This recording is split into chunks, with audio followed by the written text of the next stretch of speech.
Welcome to Storytell Kids. Hello, little story lovers, and welcome to our magical story time. Are you ready for an adventure? Today, we're journeying deep into a sunny, green forest where a very special family lives. Deep in this sunny forest, there was a cozy little house that belonged to a family of 3 bears: Papa Bear, Mama Bear, and little Baby Bear. They loved living among the tall trees and colorful flowers, especially when Mama Bear cooked her favorite breakfast, warm, sweet porridge. One beautiful morning, Mama Bear made 3 bowls of delicious porridge. Papa Bear's bowl was big and strong, Mama Bear's was medium and neat, and Baby Bear's bowl was small and just so cute. But when they sat down to eat, Papa Bear took a taste and roared, "Ouch! This porridge is too hot. It just needs to cool down," said Mama Bear kindly. "Let's go for a walk while it cools," squeaked Baby Bear with excitement. So, the 3 bears went for a lovely stroll, walking and humming happy tunes through the forest. Meanwhile, not too far away, a little girl named Goldilocks was wandering through the same forest, playfully chasing butterflies. She wore a golden dress, and her curly hair shone like sunshine. That's why everyone called her Goldilocks. Suddenly, she saw the bear's cozy little house. "Oh, what a lovely cottage! I wonder who lives here," she whispered to herself. She walked up to the door and knocked. Tap, tap, tap, but no one answered. Being a very curious girl, and feeling a little bit hungry, Goldilocks peeked inside and decided to step in. Right there on the table, she saw 3 steaming bowls of porridge. That smells so yummy," she said, her tummy rumbling. She decided to try the porridge in the big, strong bowl. "Ouch, too hot!" she cried. So she moved to the medium meat bowl. "Brr, this one is too cold," she shivered. Finally, she tried the small, cute bowl. "Ah, this one is just right," she said with a happy sigh. And it was so delicious that she ate it all up, every last spoonful. Feeling full, Goldilocks looked around the room and saw 3 chairs. She tried the big chair first, but it was too hard. Then she tried the medium chair, but it was much too soft and squishy. But the tiny little chair? It was just right. She settled in comfortably, but then, crack! The little chair broke into pieces right under her. "Oh dear!" Goldilocks gasped. "Maybe I should find a place to rest instead." So, she tiptoed upstairs and found 3 beds. The first bed was too high. The second bed was too low. But the smallest, coziest bed was just right. She yawned, curled up under the warm blanket, and fell fast asleep, dreaming sweet dreams. A little while later, the 3 bears returned from their walk, feeling hungry and ready for their breakfast. As they walked in, Papa Bear looked at his bowl and growled in his deep voice, "Someone's been eating my porridge." Mama Bear looked at her bowl and said, "Someone's been eating my porridge too." Then, poor Baby Bear looked at his empty bowl and cried, "Someone's been eating my porridge and they ate it all up." Then they looked at their chairs. "Someone's been sitting in my chair?" growled Papa Bear. "Someone's been sitting in my chair too," said Mama Bear. Baby Bear looked at his broken chair and sobbed. "Someone sat in my chair and broke it all to pieces." Feeling very puzzled, the 3 bears tiptoed quietly upstairs to the bedroom. Papa Bear looked at his bed and said, "Someone's been sleeping in my bed." Mama Bear whispered, "Someone's been sleeping in my bed too." Then, Baby Bear pointed to his little bed and squeaked, "Someone's been sleeping in my bed." And she's still here. Just then, Goldilocks opened her eyes and saw 3 furry, surprised bear faces staring right at her. "Oh my goodness!" she cried, jumping out of bed in a fright. "I'm so sorry." "I didn't mean to." But before she could even finish, she ran down the stairs, zoomed out the door, and didn't stop running until she was all the way home. From that day on, Goldilocks learned a very important lesson. You should always ask for permission before entering someone else's home or using their things. And every time she passed the little bear cottage, she would wave hello politely. The 3 bears forgave her, of course, and they even invited her for porridge one day, properly cooled this time. And they all lived happily ever after. Once upon a time, in a beautiful sunny meadow filled with flowers, lived a hare and a tortoise. The hare was super fast and oh so proud of it. He loved to zoom around, showing everyone just how quickly he could run. Almost every day, he would see the tortoise ambling along and couldn't help but laugh. My, you are so slow, he would tease. I could run circles around you before you even take a single step. But the tortoise, with his wise and gentle eyes, would just smile calmly and reply, perhaps. But remember, my friend, slow and steady wins the race. One bright, beautiful morning, a new idea popped into the hare's head. He zipped over to the tortoise and announced to everyone, I know! Let's have a race! Then everyone will finally see just how fast I am and how slow you are. To the hare's surprise, the tortoise didn't argue. He just agreed with that same quiet, knowing smile. The news of the race spread like wildfire through the forest. All the animals came to watch. The birds chirped excitedly from the branches, the squirrels chattered and clapped their tiny paws, and the clever old fox agreed to be the judge. He stood at the starting line, holding a big green leaf as a flag. On your marks? The fox shouted, his voice echoing through the meadow. Get set, go. And just like that, the hare was off. He was a blur of white fur, dashing down the path like a flash of lightning. He kicked up a little cloud of dust behind him. The tortoise, on the other hand, started his journey very slowly. He took one step, and then another step, and then another. He just kept moving, steady as can be. About halfway through the race, the hare was so far ahead that he couldn't even see the tortoise anymore. He stopped, looked back down the long winding path, and chuckled to himself. I'm miles ahead. That slowpoke will take all day to get here. I have plenty of time for a little nap. Feeling very smug, the hare found a comfortable, shady spot under a big oak tree, lay down, and in just a few moments, he was fast asleep. He even started to snore, a quiet little z-z-z-z-z-z-z-z in the peaceful afternoon. But the tortoise? He never stopped. Not for a second. He just kept going, his eyes fixed on the path ahead. He kept his rhythm, slow and steady, step by step by step. He saw the shady tree where the hare was sleeping. He heard the little snores, but he didn't stop to gloat or to rest. He just kept moving step by step by step.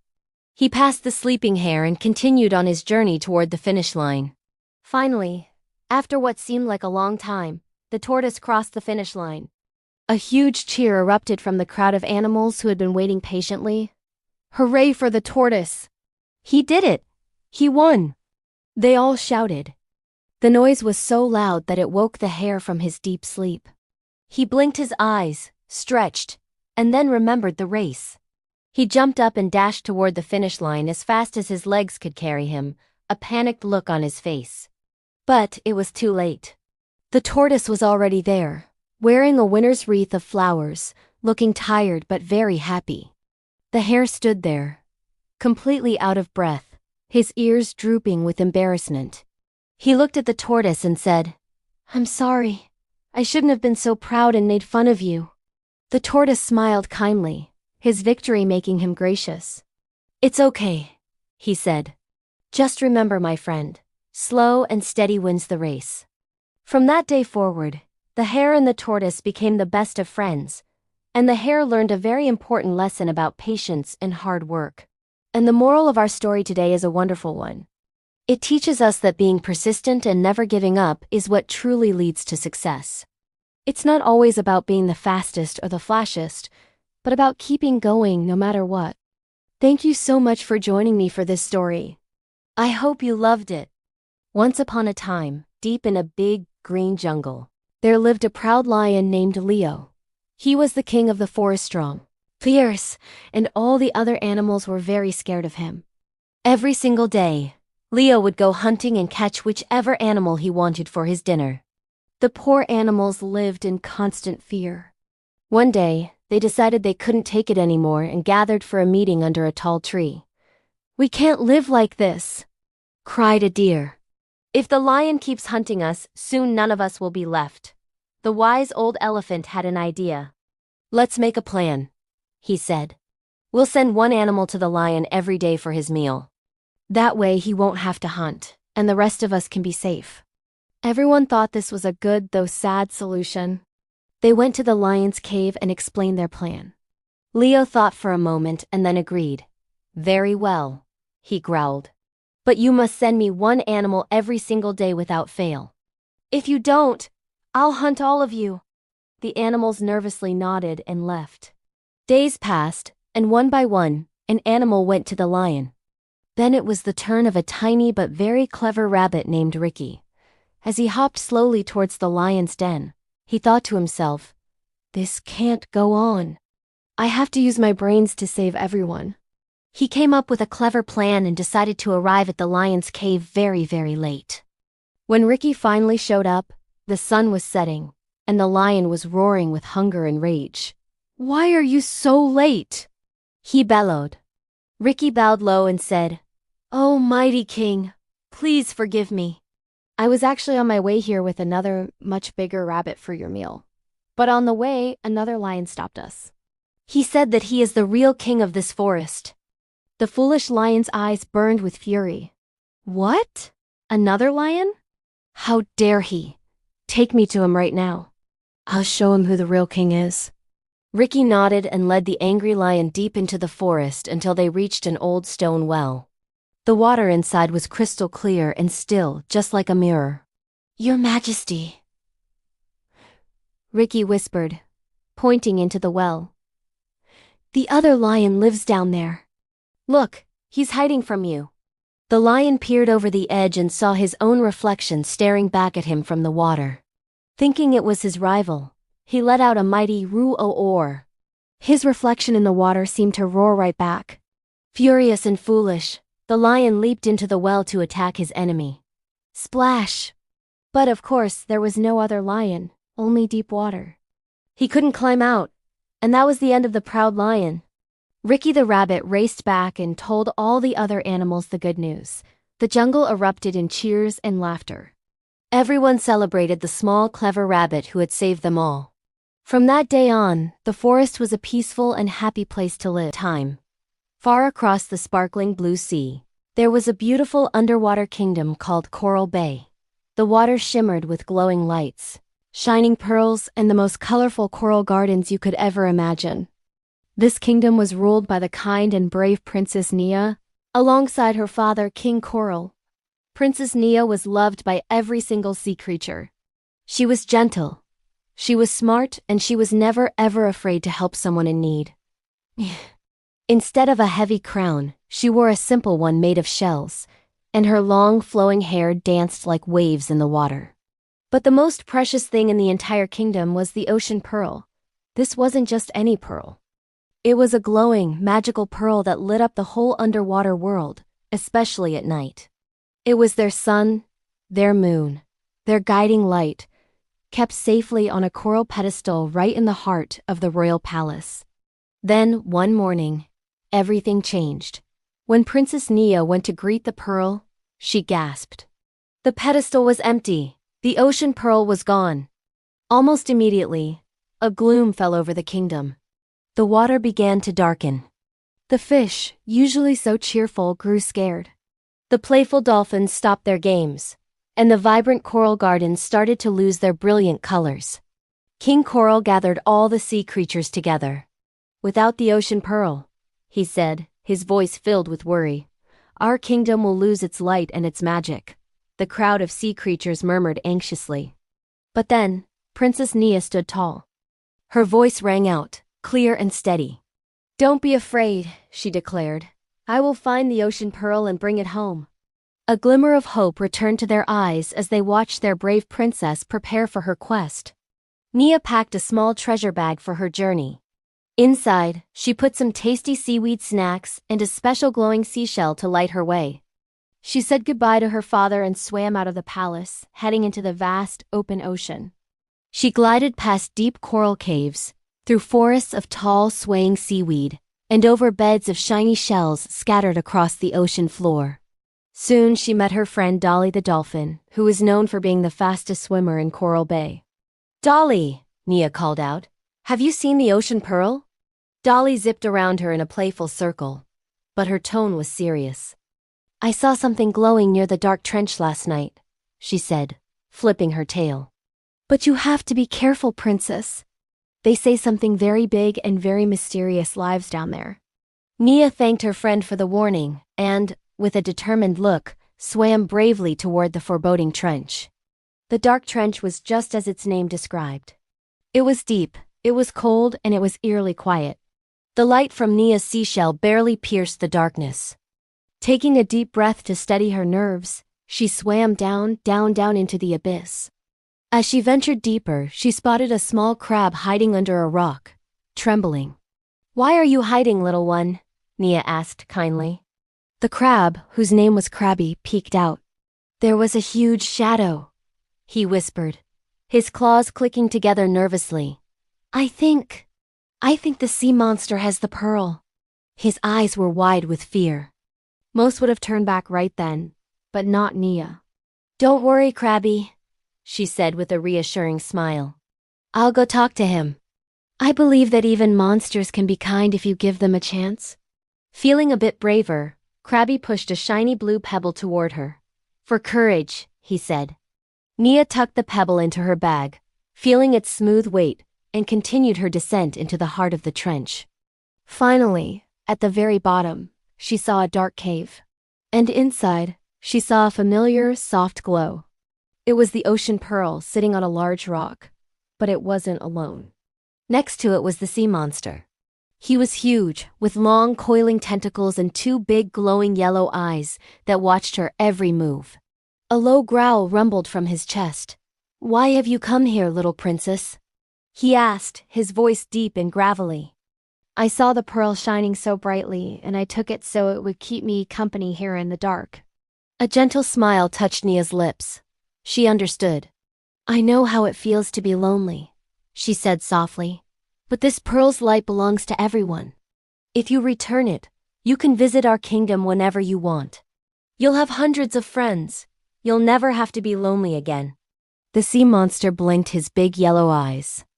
No one had ever spoken to him with such kindness before. He looked at the pearl, then back at the princess. Slowly, carefully, the sea monster used one of his long tentacles to pick up the glowing pearl and gently handed it to Nia. Thank you, she said warmly, her heart filled with gratitude. Now, come with me. We'll make you part of our ocean family. And for the first time in a very long time, the sea monster didn't feel like a monster. He felt like a friend. He followed her out of the dark trench and back towards the light of Coral Bay. When they arrived, the whole kingdom was waiting anxiously. Nia swam to the empty pedestal and placed the ocean pearl back where it belonged. Instantly, a brilliant magical light pulsed outwards, bathing the entire ocean in its warm glow. The colors returned to the coral, brighter than ever. The fish danced in joyful circles, and the dolphins leaped high into the water, their happy clicks echoing through the kingdom. Everyone cheered for their heroic princess, Nia. From that day on, the sea monster became the official guardian of the ocean pearl, standing watch to keep it safe. But he was never lonely again. He had friends, he had laughter, and he had light. King Coral hugged his daughter tightly. Nia, he said, his voice thick with pride, you saved our kingdom. Not with power, but with kindness. Nia smiled, looking out at her beautiful, glowing home. Sometimes, she said, the greatest treasure of all is friendship. And so, Princess Nia, the sea monster, and all their ocean friends lived happily ever after. The moral of our story is that a little bit of kindness can change even the coldest heart, and that friendship is always more powerful than fear. True leaders like Princess Nia use love and understanding, not force. Thank you so much for joining us on this underwater adventure. If you loved this story, don't forget to hit that like button and subscribe to our channel for more magical tales. We can't wait to see you again next time, little story lovers, and welcome to our magical story corner. Today, we have a tale about a clever fox and a graceful stork who lived together in a quiet little forest. Once upon a time, there was a fox who loved playing tricks, and a stork who was gentle and kind to everyone. One sunny afternoon, the fox thought it would be funny to invite the stork over for dinner. "Dear friend," he said with a sly grin, "come to my house tonight. I'll cook something special just for you." The stork was thrilled by the invitation. "Oh, thank you, fox. I'll be there," she replied, flapping her wings with excitement. That evening, the fox served a delicious-smelling soup. But here's the tricky part. Instead of bowls, he poured the soup into very shallow, flat plates. The fox easily licked his plate clean with his tongue, slurp, slurp, slurp. But the poor stork, with her long, thin beak, couldn't get a single drop. She could only dip the very tip of her beak and sniff the wonderful aroma, her tummy still rumbling. The fox chuckled behind his paw. "What's wrong, my friend? Don't you like my soup?" The stork, always polite, simply said, "Oh, it's lovely, thank you," and quietly flew home, feeling sad and very hungry. A few days later, it was the stork's turn to host. She invited the fox to her home for dinner. "Of course," the fox exclaimed, licking his lips in anticipation. "I can't wait to see what you've made." When the fox arrived, the air was filled with a wonderful smell. But this time, the delicious food was served in tall, narrow jars with very long necks. The stork easily dipped her long beak right into the jar and enjoyed her meal with delight. The fox, however, could only sniff from the outside. His short snout couldn't reach the food inside, no matter how hard he tried. He just circled the jar, feeling frustrated. The stork smiled gently. "Oh, dear fox," she said kindly, "is something the matter? Don't you like my dinner?" The fox's ears drooped. He suddenly felt very embarrassed and understood how unkind his little trick had been. He looked at the stork and said, "I'm so sorry, stork. I shouldn't have tricked you. I see now that it wasn't a very nice thing to do." The stork nodded and said warmly, "It's all right, fox. But always remember this lesson. We should treat others the way we want to be treated." From that day forward, the fox stopped playing mean tricks and became a true and thoughtful friend to the stork. And the moral of our story is a very important one. Always treat others with the same kindness and respect you hope to receive yourself. Kindness always wins in the end. In a quiet little meadow surrounded by tall green grass, lived a kind and cheerful country mouse named Milo. Milo absolutely loved his simple life. His meals were feasts of fresh corn, sweet berries, and crunchy grains he found in the fields. His days were filled with singing along with the birds and taking long, peaceful naps under the shade of a big oak tree. For Milo, life was perfect. One sunny morning, a visitor arrived. It was his cousin, Max, the city mouse, looking dapper in a tiny shiny hat and a neat little jacket. "Oh, Milo," Max exclaimed, looking around. "You live so simply. You have to come with me to the city and taste the good life. We have delicious cheese, the fanciest food you can imagine, and bright lights everywhere." Milo's whiskers twitched with curiosity. "Wow, Max, that sounds so exciting. I'd love to see the city," he squeaked. And just like that, the two cousins packed their tiny bags and set off on an adventure to the bustling city. When they finally arrived, Milo's eyes grew wide with wonder. He had never seen anything like it. There were buildings that touched the sky, sparkling lights that blinked and shimmered, and a symphony of endless noises, cars honking, people chatting, and music playing from every corner. Max led Milo to a grand kitchen inside a huge house. "Milo, my friend, look at this feast," Max whispered with pride. Spread across the tables were all sorts of leftover wonders. Creamy cheeses, sugary cakes, and crumbs from what must have been a royal dinner. Milo couldn't believe his eyes. "This is amazing," he said, taking a tiny nibble of a delicious piece of cheese. But suddenly, boom! The kitchen door swung open. Two enormous humans walked in, and right behind them was a giant fluffy cat with sharp, watchful eyes. The mice scurried away as fast as their little legs could carry them, squeezing into a tiny hole in the wall just in the nick of time. Milo's heart was pounding in his chest. "Oh dear," he gasped, catching his breath. "Is it always this thrilling?" Max chuckled nervously. "Well, yes. But you get used to it." Milo just shook his head. "No thank you, cousin. I think I'd rather eat my simple grains in peace than have a feast while living in fear. The very next morning, Milo returned to his peaceful meadow. The birds greeted him with a familiar song. A soft breeze rustled through the grass, and the fields glowed in the warm sunlight. He took a deep breath of fresh air, smiled, and said, "Home, sweet home, where peace is the greatest treasure of all." From that day on, the city mouse and the country mouse visited each other often, each happy and content in their own world. The story reminds us that it's better to live a simple life filled with peace than a life of luxury filled with danger. True happiness often comes from contentment, not from having more. Thanks, and welcome to our story corner. Today, we read journeying to a faraway kingdom to tell the tale of a kind and beautiful princess named Aurora. With rosy cheeks and hair that shimmered like gold, her heart was full of love, and everyone in the kingdom adored her. When Aurora was born, her parents, the king and queen, threw a magnificent celebration. Fairies from all across the land came to bestow magical gifts upon the baby princess. The first fairy blessed her with beauty, and the second blessed her with kindness. But just as the third fairy was about to give her gift, poof! A wicked fairy named Maleficent appeared in a swirl of green smoke. "How dare you forget to invite me?" she shrieked, her eyes glowing with anger. She raised her staff and cast a terrible spell. "Before the sun sets on her 16th birthday, Aurora will prick her finger on a spinning wheel and fall into a deep, endless sleep." Everyone gasped in horror. The queen cried and the king begged for mercy. But before the curse could fully take hold, the third fairy stepped forward. She couldn't undo the curse, but she could soften it.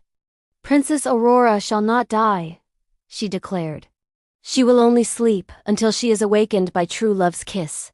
To protect their daughter, the king ordered every spinning wheel in the kingdom to be destroyed.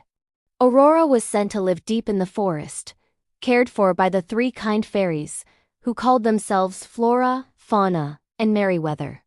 She grew up sweet and graceful, singing with the birds and dreaming of meeting someone special. One day, while singing by a stream, she met a handsome prince named Philip. They didn't know each other's names, but their hearts knew they were meant to be. On Aurora's 16th birthday, the fairies brought her back to the castle. But sadly, Maleficent's curse was too powerful. A magical spinning wheel appeared, glowing in a dark room. Drawn by the spell, Aurora touched the spindle and fell fast asleep. The heartbroken fairies placed her on a bed of roses in the tallest tower, and the entire kingdom fell silent, waiting for a hero. When Prince Philip heard what had happened, he knew he had to save her. He rode swiftly to the castle, but Maleficent stood in his way, transforming into a fearsome, fire-breathing dragon. With courage and love as his shield, Philip fought bravely and defeated the wicked fairy. He climbed the long stairs to the tower, knelt beside the sleeping princess, and gently kissed her. Instantly, the curse broke. Aurora's eyes fluttered open, and she smiled. The whole castle awoke, bells rang, and joy filled the air. The king and queen hugged their precious daughter. Soon after, Aurora and Prince Philip danced together, surrounded by fairies and magical lights, living happily ever after. This timeless story reminds us that true love, kindness, and courage can conquer even the darkest magic.